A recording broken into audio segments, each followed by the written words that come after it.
May 3rd today, and I was thinking, I was watching an interview actually with Woody Allen talking about Ingmar Bergman, and I realized I hadn't did the final review that I wanted to do of Cries and Whispers, the number 5 film on my top 5 films of all time. But I was very inspired by Woody Allen's interview on Ingmar Bergman. He spoke very clearly and very distinctly about things that were very much akin to how I feel about Ingmar Bergman as a director and the impact that he has had on me, not just as an artist, but as a human being. Um, so, with Cries and Whispers and the character analyses that I did, I think to tie it all up, would best to say that it's funny. I don't think it's Cries and Whispers. I think it's Persona, where in the DVD and the special features section, there's a documentary on the making of that film, and the documentary, wait, documentary. How do you say the one who makes a documentary? Documentarian or something like veterinarian. Anyway, he entitled the documentary. Can't speak today.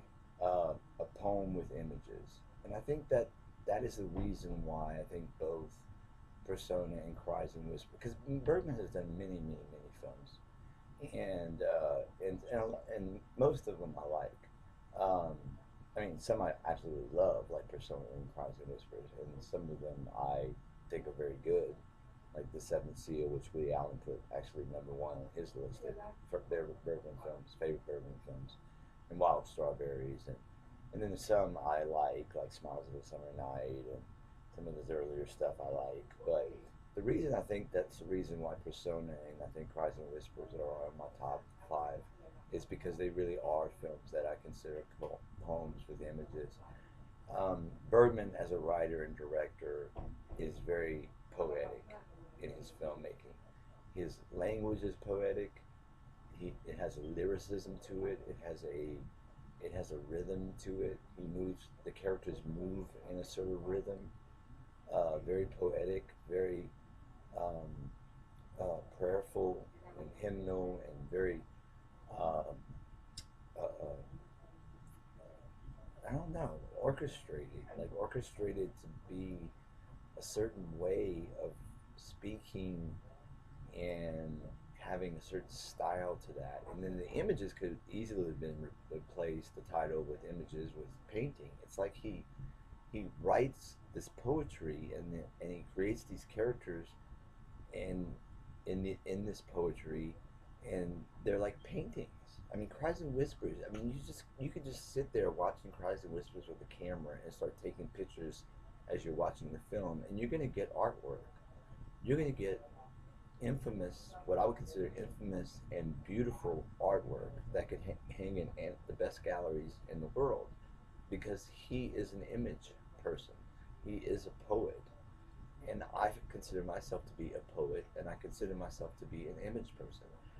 When I wrote Ian Ting has a rhythm all to its own, and I think a lot of actors who have wanted to be in the play but were turned off by the material, I think were also turned off by that poetry. Even one guy said that it seems very disjointed, and I said, well, that's exactly what I'm going for. I mean, there's no I didn't write Ian Ting so that it would have a beginning and a middle and an end and everything be tied up nicely with a little bow. I mean, I wrote it in a very disjointed manner because the concept of a character approaching someone else who has violated them is, for me, creates a disjointed um, relationship, if you want to call it that, or a disjointed personalities, personas. Um, which is maybe why Persona's up there. And Cries and Whispers, of course, deals with a dying sister and sisters who are trying to connect. And I mean, he writes. Bergman directs and writes things that are introspective. I am a very introspective person. I do not. I don't desire to live a superficial surface life. I don't. I don't. That's not me. It's not. I mean, I'm not. It's just not me. I mean, I don't. I get bored sometimes, and when I'm bored, I get very antsy, and when I get very antsy, I get very anxious, and when I get very anxious, I get very in my head, and when I get in my head, I get into some serious trouble.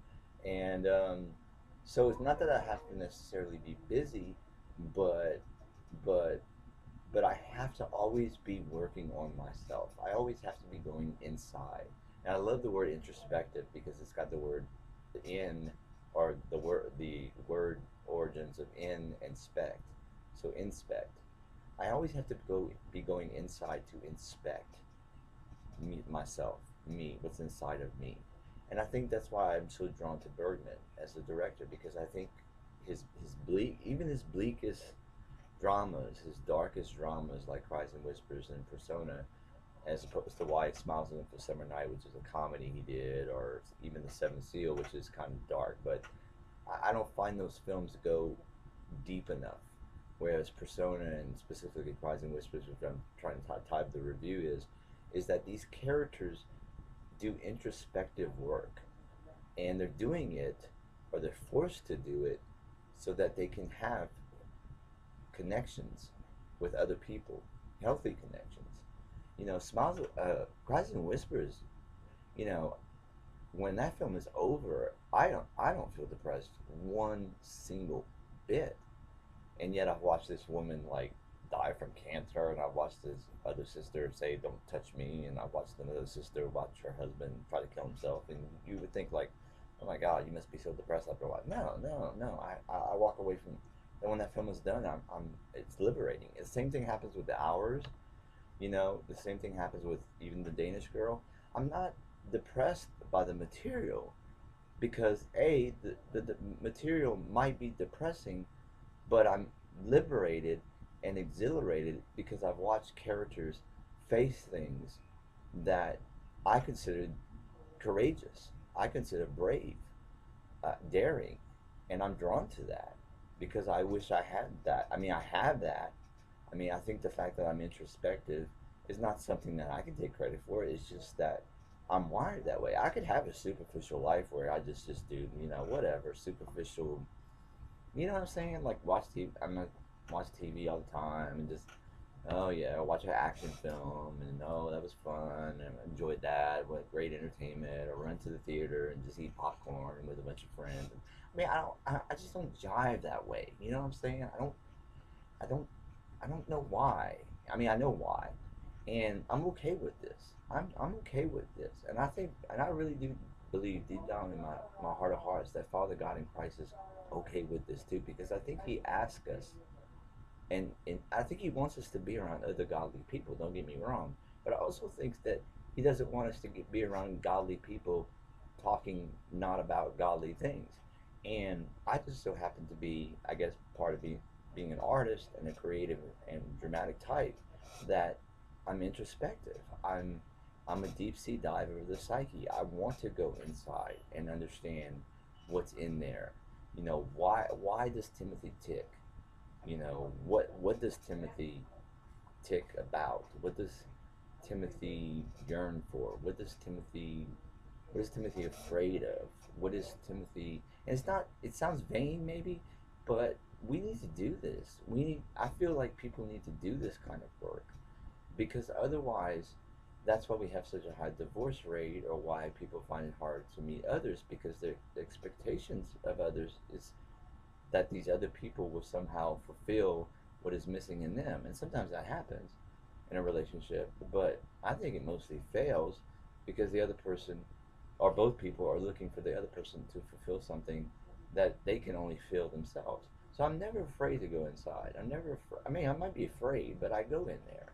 Now, like when I said, I don't like going in my head too much, because my brain is very overly analytical, and it's very methodical, and it's very structured to think things through and to find the complexity of things, and that can give me a lot of trouble, because keep it simple is a term that's used in recovery, and I find it always very difficult to keep things simple. It's like even when I read the Bible, I'm trying to read between lines. Like there must have been something, they must have missed a line somewhere in there. No, they didn't miss a line.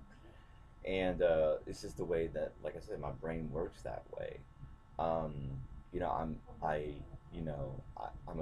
very smart. You know, I think as far as my talents go, of artistic talents, which like I said, once again, take no credit. I do find that they are high standard talents. I do find that they are unusual and odd and maybe even weird, but I'm okay with all of those things. Once again, um, it's about acceptance. And tying back to Cries and Whispers, I think that this, you think, how could something good come out of a tragedy of this sister dying of cancer? But this relationship between the other two sisters has some healing components to it, and then of course it ends very on a positive light, as I mentioned before, with the three sisters, the memory of Agnes's in the diary where she's with the three sisters and they're all swinging and she feels so grateful for her life. And that's very positive for Bergman. Or positive for an ending of a Bergman film. And it's because he doesn't try to just make a film just so it could be depressing or shock you. And I think with Ian Ting, I really have to keep myself in check with that, even though it's already been published and written. There's still things I think I did in that play and wrote that for the shock value, and I don't want to do that. I don't want to write a play just to shock people. I wrote that play as an exorcism for me of the demons inside of me that came about as a victim of sexual abuse by a priest.